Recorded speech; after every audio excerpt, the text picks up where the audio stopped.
آج ہم ایکسپلین کریں گے بلاک بسٹر مووی سنرز کو۔ کہانی کا آغاز اندھیرے میں ایک بھاری آواز سے ہوتا ہے۔ وہ کہتا ہے کہ میوزک صرف کانوں کی بھوک مٹانے کے لیے نہیں ہوتا۔ کچھ سر ایسے ہوتے ہیں جو زمین کے نیچے سوئی ہوئی روحوں کو جگا دیتے ہیں، لیکن اگر تم نے موت کو جگایا تو وہ تمہارا پیچھا نہیں چھوڑے گی۔ پھر ہم دیکھتے ہیں سیمی کو۔ 1932 کی ٹھنڈی رات ہے۔ سیمی اپنی کار چلا رہا ہے۔ اس کے چہرے سے خون بہہ رہا ہے اور 4 گہرے نشان ہیں، جیسے کسی درندے نے اسے چیرا ہو۔ وہ لڑکھڑاتا ہوا چرچ میں داخل ہوتا ہے۔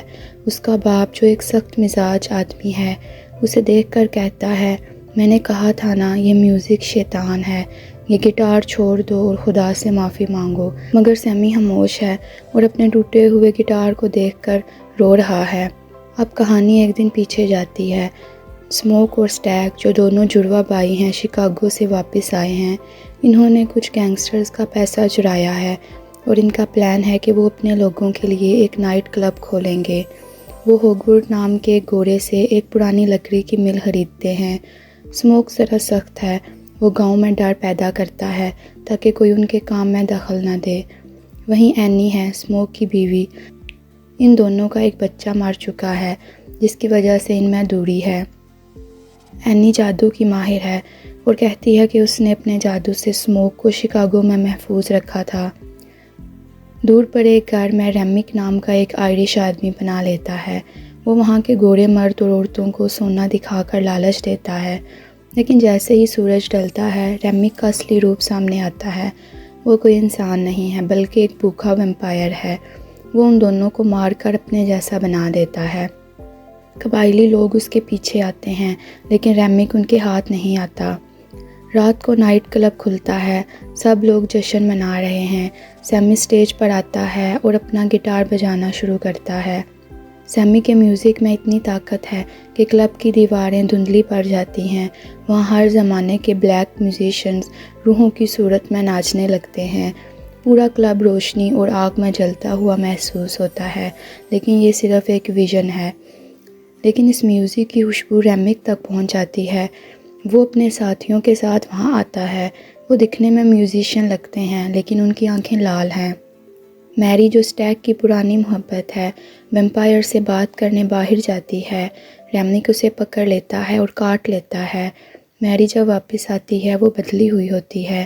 وہ اسٹیگ کو اکیلے میں لے کر جاتی ہے اور اسے دھوکے سے کاٹ لیتی ہے۔ جب اسموک کمرے میں داخل ہوتا ہے، اسٹیگ دم توڑ رہا ہوتا ہے اور میری ویمپائر بن کر بھاگ جاتی ہے۔ اسموک پریشان ہو جاتا ہے جب اسٹیگ دوبارہ زندہ ہوتا ہے، لیکن اب وہ اس کا بھائی نہیں، ایک ہونہار ویمپائر ہے۔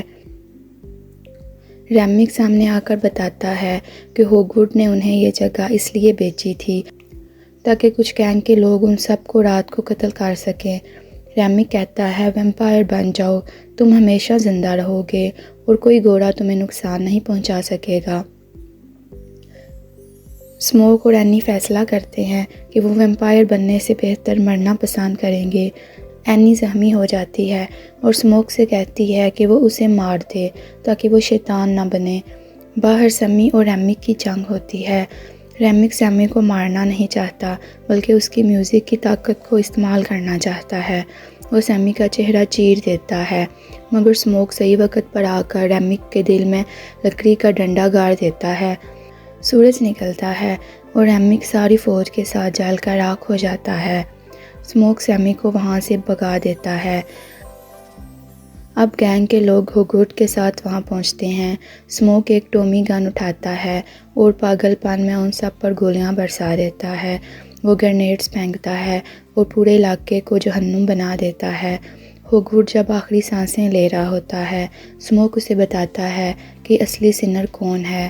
اسموک خود بھی زخمی ہے اور مرنے سے پہلے اسے اینی اور اس کے بچوں کی روحیں دکھائی دیتی ہیں، جو اسے خوش آمدید کہہ رہے ہیں۔ کہانی ختم ہوتی ہے 1992 میں۔ سیمی سٹیج پر ہے، اس کے چہرے پر آج بھی ان آہنوں کے نشان ہیں۔ شو کے بعد اسے اسٹیگ اور میری ملتے ہیں۔ وہ آج بھی ویسے ہی جوان ہیں۔